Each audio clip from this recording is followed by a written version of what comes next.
Bulavinaka and welcome to Gold FM's Speak Your Mind. I'm your host, Dion Davu. And with us today in studio, a representative of the Ministry of Women and Poverty Alleviation as well as children. Now, according to the United Nations, virtually all countries are expected to see substantial growth in the number of older persons between the years 2015 and 2030. And that growth will be faster in developing regions. Now, because the number of older people is growing, the amount of elder abuse can be expected to grow with it. While the somewhat taboo topic of elder abuse has started to gain visibility across the world, it remains one of the least investigated types of violence in national surveys, and it is one of the least addressed issues in national action plans in countries around the world. Today's guest on Speak Your Mind is Mrs. Ndilitiana Balinambuli, who is the Principal Welfare Officer at the Ministry of Women, Children and Poverty Alleviation. She's with us today to help raise awareness on the issue of elder abuse here in Fiji, as well as let us know what plans the Ministry has in store for World Elder Abuse Awareness Day 2017. Now, Mrs. Balinambuli, thank you very much for taking the time to be with us on the show, and of course, welcome to Gold FM's Speak Your Mind. Thank you, sir. Now, moving on, can you please tell us just a little bit about yourself and the role that you play as Principal Welfare Officer at the Ministry of Women, Children and Poverty Alleviation? Thank you, sir. Thank you for the opportunity. My name is, as alluded to by the announcer, Dilitiana Balenabuli. I work for the Department of Social Welfare, which is a department under the Ministry of Women, Children and Poverty Alleviation. My role is really to work under the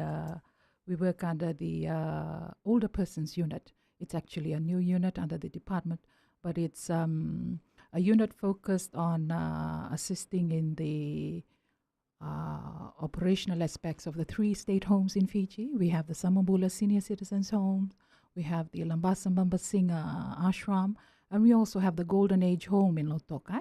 So as the ministry, we assist in the management of that home, and it also comes under the Older Persons Unit. Also, in 2013, a National Council of Older Persons was established, and this council, as per the National Council of Older Persons Decree of 2012, it mandates government to coordinate activities through a framework on the concerns for older persons in Fiji. So we've got a framework, the National Aging Policy, and that framework aims to promote the inclusion, the protection, the health of older persons, as well as the provision of enabling environments for older persons. So we are a secretariat to the National Council of Older Persons, and we also look after the 3 state homes in Fiji. Thank you. So, and moving on, now, in my intro, we made mention that the issue of elderness abuse is a somewhat taboo subject, especially in developing nations. Now, for our listeners and viewers at home who'd like to find out more, now, basically, what sort of abuse do elderly people typically suffer? Thank you. So the types of elderly abuse, according to research and things that laymen people may identify with, is the abuse of older persons in the physical sense, where they are being manhandled. Older persons are already weak, so whatever push, the impact may be greater. So there's physical abuse, there's neglect, there's abandonment of older persons. We have a lot of these. We, as the Department of Social Welfare, we have a lot of cases where families are pushing away their older persons, because probably of the complexities of care of older persons. They normally say when you age, your abilities diminishes your strength, and there's certain complexities on the care of older persons. So if we're not educated on that, you probably be one of those that conveniently push them aside. So it comes down to neglect and abandonment as well. And we also have the 4th type, which is emotional or psychological, or probably verbal abuse. There's sexual abuse, and there's also financial exploitation of older persons. So you probably have siblings fighting over a portion of assets that belongs to older persons. So that's financial exploitation of older persons as well, and probably spiritual as well. I see. And now moving on, the term elderly itself, it's a very general term. Now, at what age would the ministry or would the law class someone as being elderly or being a senior citizen? Thank you, sir. Definition-wise, it's always hard to pin down and define the age category. But in Fiji's case, we've sort of like tagged it down to 60. 60 years and over is an older person, by the National Council of Older Persons Decree of 2012. It sort of defines it according to that age cohort. 60 years and over 60 is years declared an and older above. persons. Then you'll be classified usually as an elderly person or older a person. senior citizen. That's right. Thank you for that, Mrs. Mbalinambuli. Yes, with us today on Gold FM's Speak Your Mind. She is the Principal Welfare Officer at the Department of Social Welfare, which comes under the Ministry of Women, Children and Poverty Alleviation. Her name, Mrs. Ndilitiana Mbalinambuli, and she's with us to tell us more about World Elder Abuse Awareness Day, which is being held this Thursday, the 15th of June, and also helping raise awareness on elder abuse here in Fiji. You're on Speak Your Mind. I'm your host, Dion Davu, and we'll have more in the break.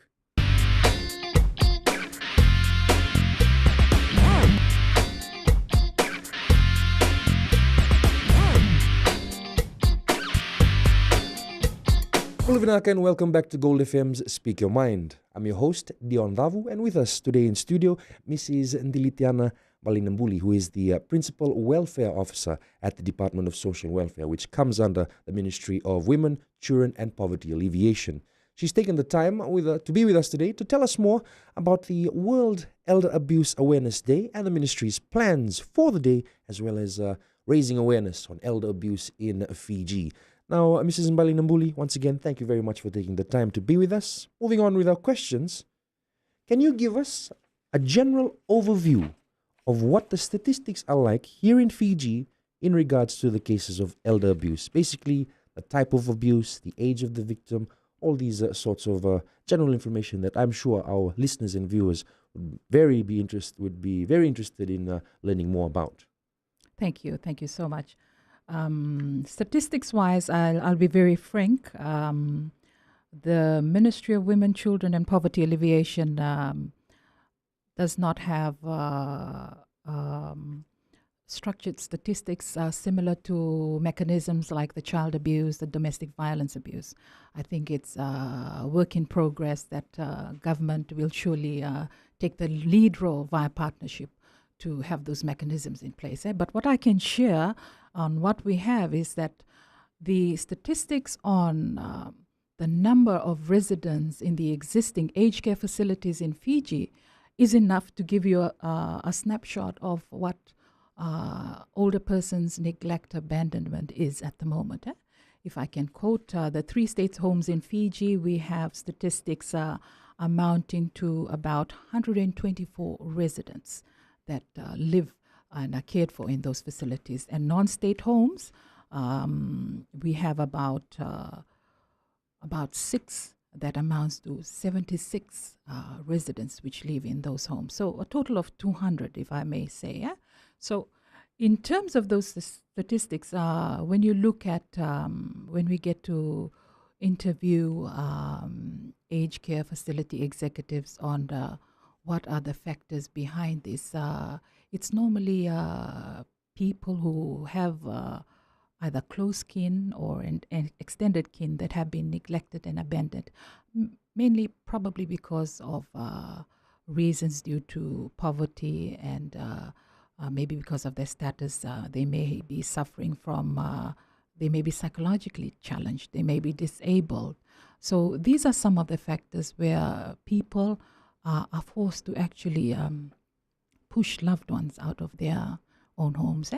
So that's probably safe for me to state on the current statistics that we have. 200 at the moment, that's inclusive of state and non-state home residents. So this is for the entire, this is for Fiji in its entirety. Fiji. I see, very interesting. And now these figures, do they actually tell us who these people are? Not really who these people are. Do they actually reveal are these people just put in the old people's home by their families and left there, or are they actually fulfilled when moving to these places? Especially our elderly citizens of our country. That is.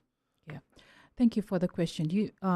For the aged care facilities in the country, I can confirm that there's only one which is like maybe two, that is a retirement home. We have the Sisters of Our Lady of Nazareth retirement home in Wailoku, and we also have the PS home, which is a homestay or probably a retirement home for those. It's user pay, and the rest, I think the other 6 or 7 is actually it's on those that need care because they've been abandoned or neglected in some sort of way. So right now, at this moment in time, the two homes that you made, the two care facilities that you made mention, that's of course the user pays for the service. Yeah, one is a user pay, and the other one, I think the sisters they've fundraised for that facility, and that is their retirement home. But the others is based on the need for care because they've been abandoned or neglected.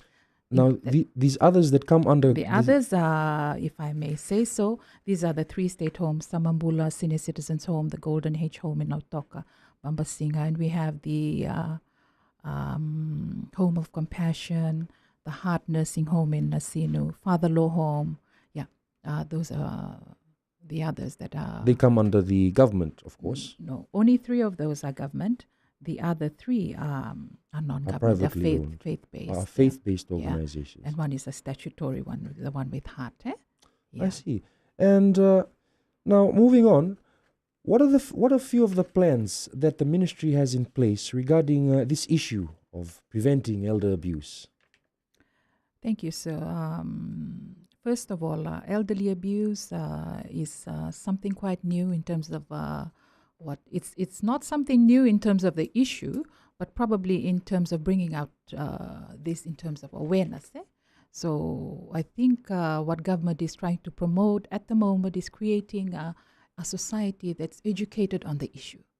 It's only then that when we will put in place legislations, programmatic interventions to probably be of service to those that are abused, people can come out. So you need some sort of awareness so that when there's a need to refer them or to report them to agencies, there's an input and an output to it. So for government, I think it's going to be partnership with relevant stakeholders. We have to work with the police. We have to work with the Ministry of Health. And we'd probably have to work with non-government organizations that are willing to assist government on this platform so that we can provide services to address elderly abuse. Because it's an issue that's probably quite passive in the communities. It's new, it's a taboo. There needs to be some sort of active awareness. And that's the first step for government at the moment. And the others will probably fall into place where we can convince government to resource a lot more, given that we have this platform of care that we need to provide for our citizens, our elder citizens. Now, Mrs. Mbalinambuli, in your personal opinion, do you think that what the work being carried out now is leading us in the proper direction in regards to the raising awareness of elder abuse in Fiji and these issues that affect our elderly citizens? Yes, I think we've made progress in terms of awareness with the establishment of the National Council of Older Persons. It's a coordinating body. It's an advisory body armed to government on any issues of aging, including elder abuse. And it's a strategist. It makes plans for the development that will take care of our older persons. It's also an advocate. They coordinate awareness with partners on the issue, and that's something that is still in progress. And this is this year they are going big, so that come next year we'll probably have a lot more in the divisions and the districts. And as well as National Council of Older Persons is also a regulator. So it's sort of like a body established so that whoever is providing some sort of services for older persons can register under this organization, so it's known. Its services for older persons is regular, regularized as well. So we know what they're doing, and they know what we are doing, so that they can probably add greater value through resourcing, some sort of grants, I something see. of that sort.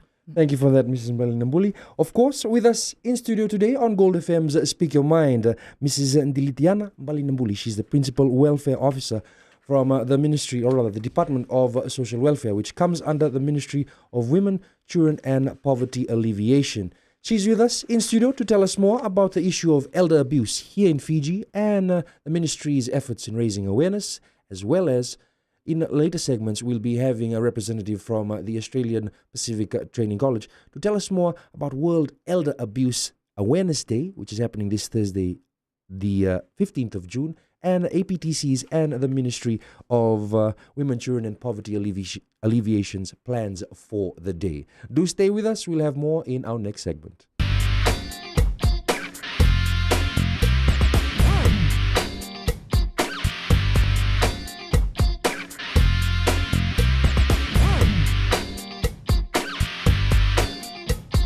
Uluvanaka, and welcome back to Gold FM's Speak Your Mind. I am your host, Dion Dhavu, and this week's episode of Speak Your Mind, we talk about raising awareness on the subject of elder abuse in Fiji, as well as World Elder Abuse Awareness Day, which is being held on Thursday, the 15th of June. Now, the Ministry of Women, Children and Poverty Alleviation will be teaming up, will be partnering with the Australian Pacific Technical College as part of this World Elder Abuse Awareness Day plans, which is happening, of course, on the Thursday, the 15th of June. With us in studio right now, our guest, Mrs. Ndilitiana Mbalinambuli, who is the Principal Welfare Officer from the Department of Social Welfare, which comes under the Ministry of Women, Children and Poverty Alleviation.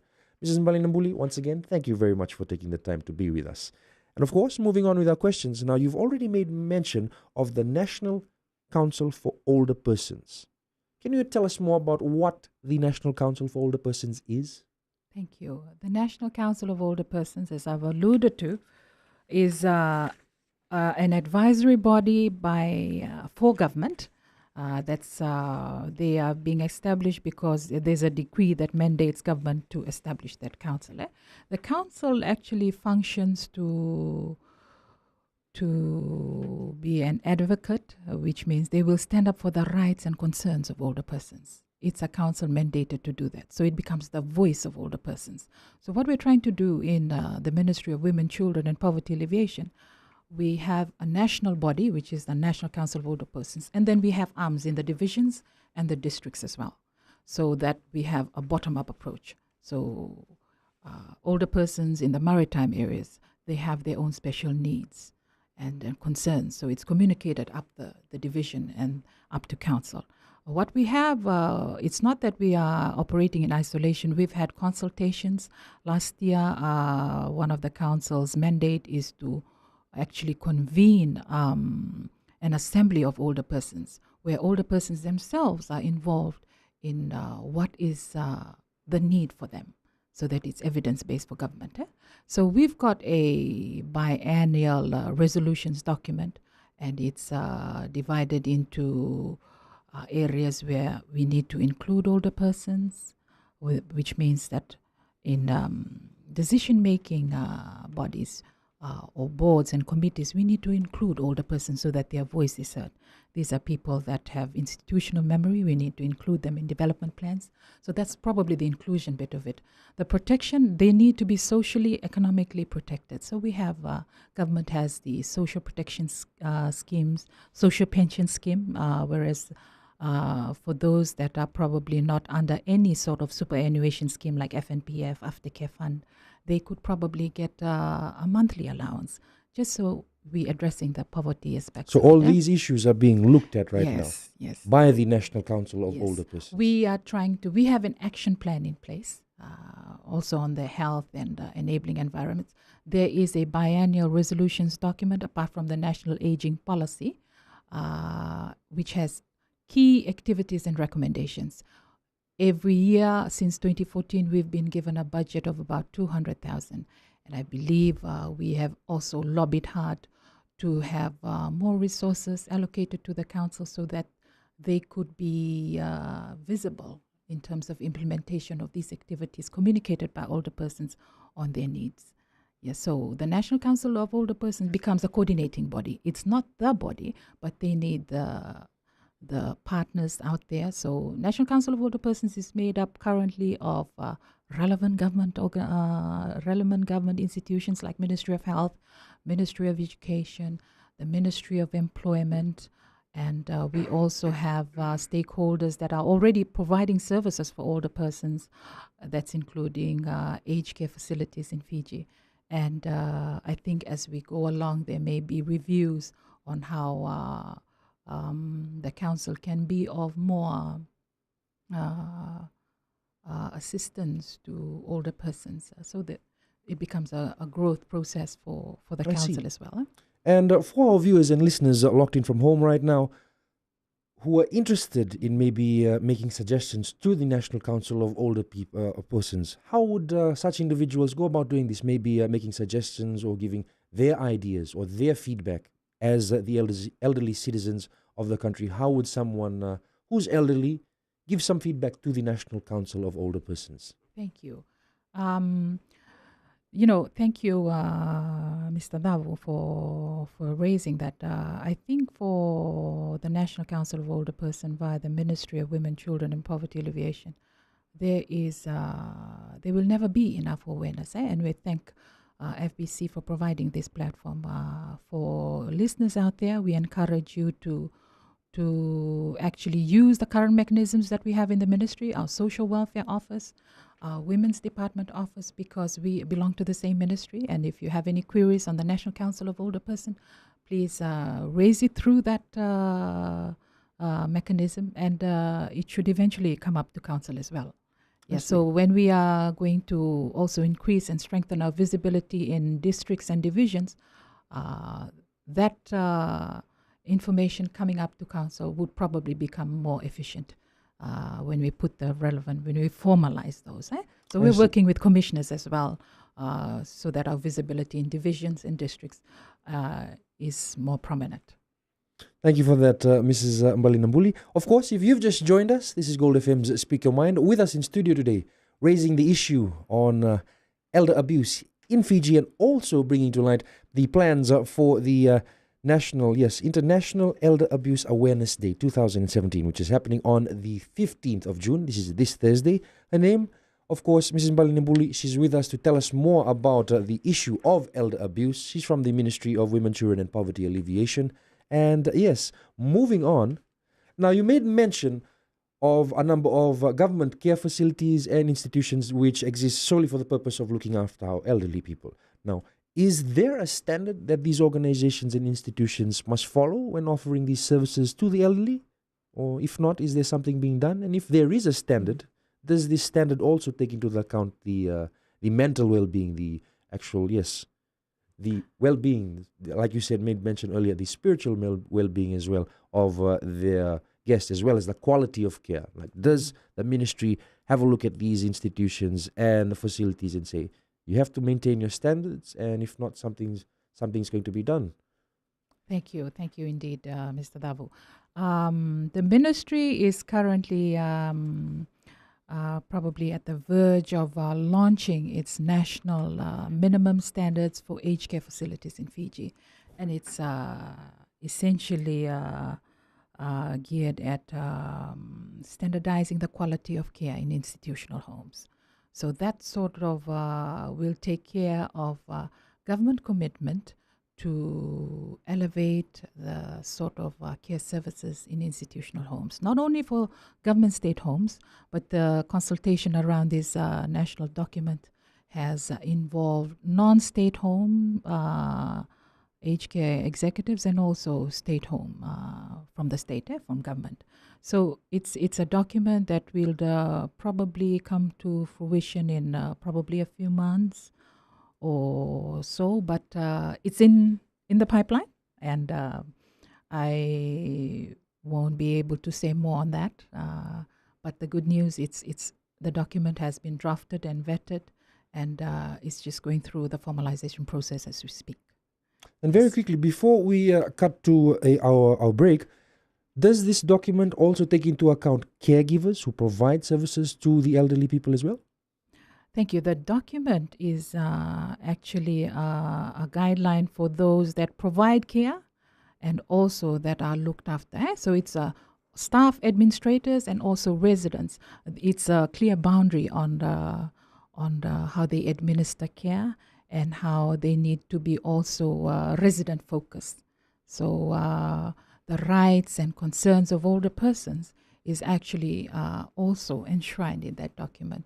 So it's going to be a lot of help.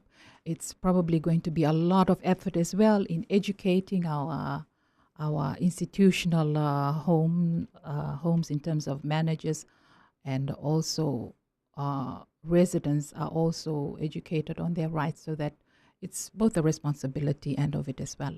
So there we have it, Mr. Davu. Thank you for that, Mrs. Balinambuli. Of course, Mrs. Ndilitiana Balinambuli, the Principal Welfare Officer from the Ministry of Women, Children and Poverty Alleviation. Of course, she comes under the Department of Social Welfare. She's telling us more about the issue of elder abuse here in Fiji, as well as the plans for the International Elder Abuse Day, which is coming up on Thursday, the 15th of June. We'll have more for you in our next segment on Speak Your Mind. This is Dion Davu.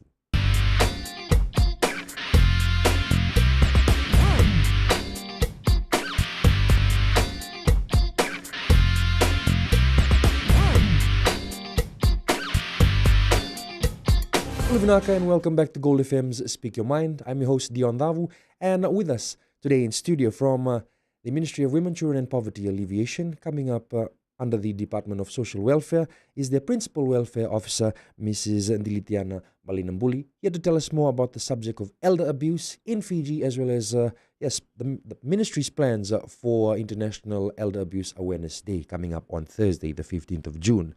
Now, Mrs. Balinambuli, during the break, we sort of had a little discussion there in regards to the national minimum, like they said, the standard which will be set for care for aged facilities. Now, you made mention about something that the ministry is trying to do in the communities. Would you like to elaborate a little bit more on that? Thank you, Mr. Davu. Just in alignment to sustainable development goals, government has the mandate to look after its citizens and elder persons included. So for us, in terms of this elderly abuse, where they are abandoned, neglected, abused, we want to educate the public, and it's not going to take government alone. We need partners. We need the faith-based, we need the Vanua, we need the academic fraternity, we need the education sector to work together so that we can create awareness. It's a bit more challenging now for our young people and for our children because the fact is that the family institution is breaking down and it's very apparent. We have social problems, the rise in social problems. And factors like poverty has a stake in that as well. But we find that there's all these things about elderly abuse is also about the diminishing value of respect and dignity for our older persons. And we need to re-inculcate that into our probably our cultural settings, our educational settings. So you need to educate and have interventions from the young, from people in kindergarten, from those in primary schools, for those in secondary school, the youth. So interventions and communication needs to be tweaked so that it suits the audience. And because we don't know, the state is not going to be responsible for all older persons that are abandoned and neglected. It's actually communities, families.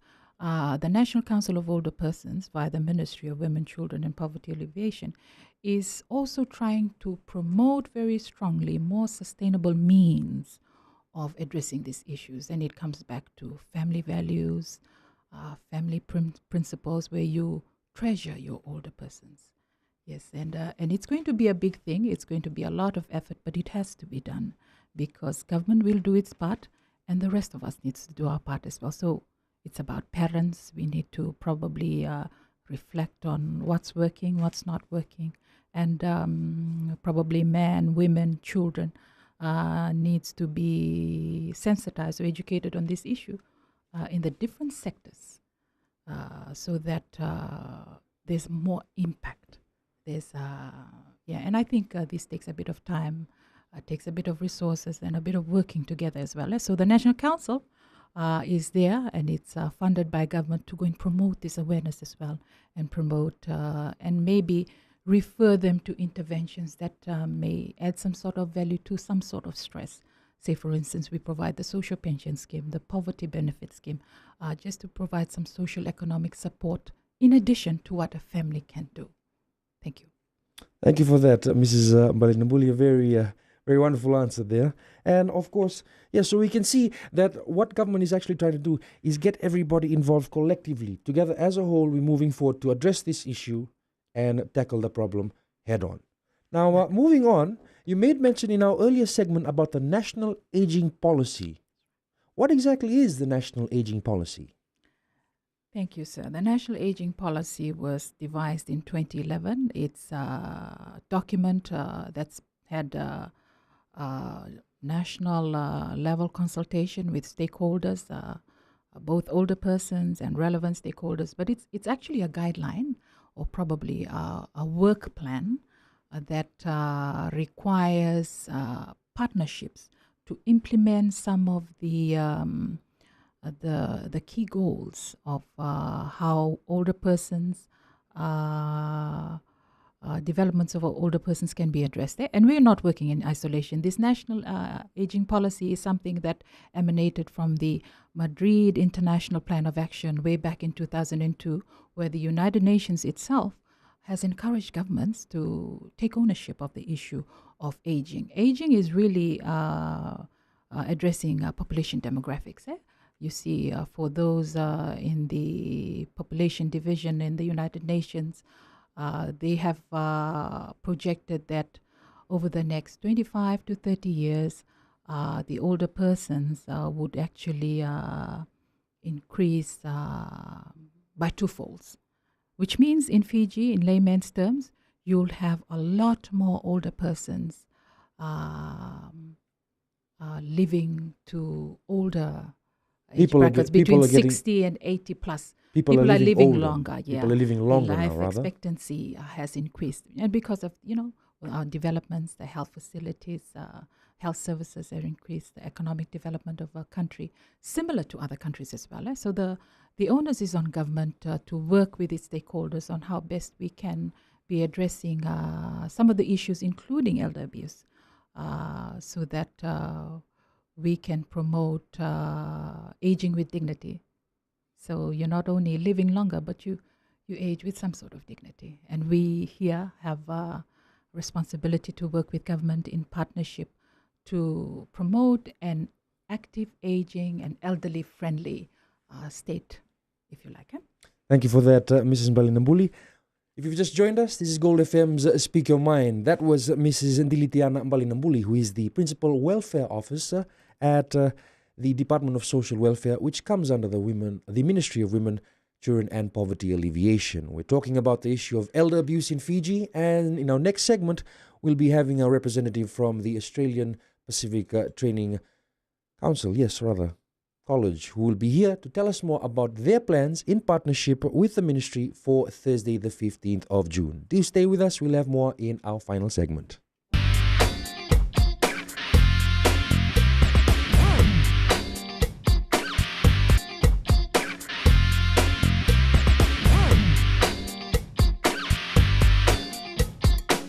Puluvinaka, and welcome back to Gold FM's Speak Your Mind. I'm your host, Dion Davu, and with us in studio today, we have a representative from the Ministry of Women, Children and Poverty Alleviation. Her name, Mrs. Ndilitiana Mbalinambuli. She represents the Department of Social Welfare, and she is the Principal Welfare Officer.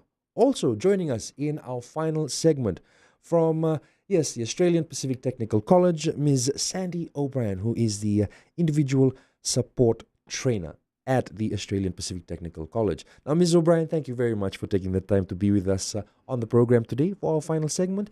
Very simply, tell us a little bit about yourself and the role that you play as the Individual Support Trainer at the Australian Pacific Technical College. Thank you, Dion. I also acknowledge the listeners who have joined us also. So I'm part of APTC, which is an Australian government initiative aimed at providing skills and qualification to Pacific Islanders, not just from Fiji, but from all over the Pacific in a variety of different areas. So we teach trades as well as community services. Now, the area that I specifically come from is Certificate 3 in Individual Support, which is aged care.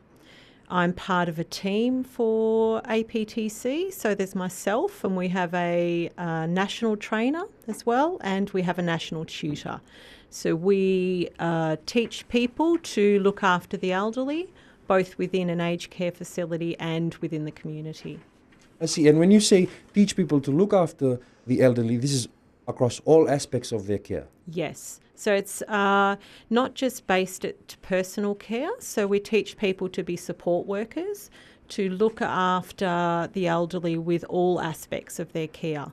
It's not a nursing role, so they're not looking after the medication side of things, but they're looking after things like personal care, taking them to appointments. If they're working in the community, it might involve housework, light cooking, taking them out to physiotherapy, medical appointments, but also to do things with the elderly for fun. So it's not just based on personal care. So in sort of like a helper's role, if you so to speak. Yes. So, and this is the training offered by the APTC. Yes. And of course, this training, for those interested parties listening now, how would they go about, enrolling in one of these programs? Okay, so if people are interested, they have to have some experience in the field. So we don't take new entrants. We are looking at upskilling people who are already working in the industry, and that's for all of our courses. So somebody who either works in an aged care facility or in the hospital system or within the community, looking after community members who are elderly, and they've been doing that for a minimum of 12 months, are eligible to apply. I see. And moving on, this year, the Ministry of Women, Children and Poverty Alleviation have formed a partnership with the Australia Pacific Technical College. Tell us more about this partnership. Okay, this partnership for APTC is looking at this issue from an educational perspective. Elder abuse is a large part of the individual support program. So our students are taught about all different aspects of elder abuse. They're taught what it is, risk factors for abuse, who are the abusers, the different types of abuse. And so from our perspective, we'd like to raise the awareness within the community. To do this, we have aimed at all of our different partners that we work with within the industry. We work with all of the aged care facilities in Suva and Lambassa, and we are hosting the first part of this awareness is we're hosting a forum tomorrow morning for all of the industry leaders. Now, this forum... this is, of course, like you made mention earlier before you came on, it's invites only. Yes. And this is for key industry leaders yes. in the industry that, take a very keen interest in this issue, yes. Elderness abuse. Now, as for the ministry of itself, Mrs. Mbalinambuli, what does the ministry have in plan for Thursday? Yeah, thank you. Again, in partnership with the Australia Pacific Technical College, we have a march organized for Thursday, 15th June. 15th June is really World Elder Abuse Awareness Day. So we're grateful for APTC coming on board to give that special educational component prior to the march. But it's actually a public awareness. We're trying to promote as much as possible awareness on the issue of elderly abuse. It's a taboo. We want to make a stand and to protect elders as well. So people need to be educated on the issue, like We're going to have the march right across Suvan. I believe there's been pamphlets, educational materials as well. We have APTC coming on board to join us with the march. And we're encouraging the public listeners out there, older persons, young and old, if you can come to, because it's on two folds. You can come and wait at Albert Park. The march starts at about, we'll be hitting the road at 10 o'clock, but if you can be there at 9 o'clock to assemble, we have the Fiji Police Jazz Band that will lead that march. But for those that are probably not mobile or think that they can't probably do the march, they can wait at Albert Park. And by 11 o'clock, we will have the chief guest, the Minister for Women, Children and Poverty Alleviation will be officiating that event at around 11 o'clock. So we have a march, followed by the official address to the public on June 15th. Thank you very much for that, Mrs. Mbalinambuli. Yes, and Mr. O'Brien, final word with you. For any of our interested viewers or listeners locked in on Gold FM and FBC TV would be interested in joining APTC. You already made mention that people, if they've already been in the industry, that's who APTC prefers. You are an upskilling organization that, yes, tries to upskill individuals while they're moving in. And basically, in regards to the issue of care of the elderly, what would your personal opinion be on that? What would you like to impart to somebody who's interested in pursuing that occupation? If they've had 12 months experience, to feel free to go to the APTC website and either download an application form from there, or they are welcome to come to our office in Nanalo House, level 5, and they can get an application form from there as well. Thank you very much for that, Mr. O'Brien. And of course, to you, Mrs. Mbalinambuli, we thank the both of you and your respective organizations for giving you to the time to be with us on the show. That's all we have time for today on Gold FM's Speak Your Mind. I am Dion Davu. We'll have more next week.